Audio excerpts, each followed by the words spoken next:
আসসালামু আলাইকুম সম্মানিত ভিউয়ার।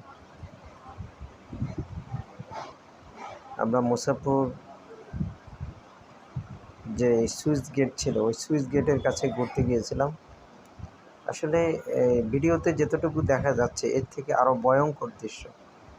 আপনি উপর থেকে নিচে তাকালে না হলো মিনিমাম 60 থেকে 70 ফুট নিচে পানি। একেবারে আমি যদি কোনো মানে আন্দাজ করে বলছি, এর না হলেও 40 বা 50, মিনিমাম 50 ফিট নিচে পানি দেখা যাচ্ছে, অনেক নিচে। দেখেন, আমি এই পাশে দাঁড়াইছিলাম, আমার ভয় হচ্ছিল যদি এইটা থেকে যদি ভেঙে আমি নিচে পড়ি তাহলে আমার আমাকে চেপে ধরবে। আসলে এই পারের মানুষ ওই পারে এই সুইচ গেট দিয়ে যাতায়াত করতো, কিন্তু গত বছর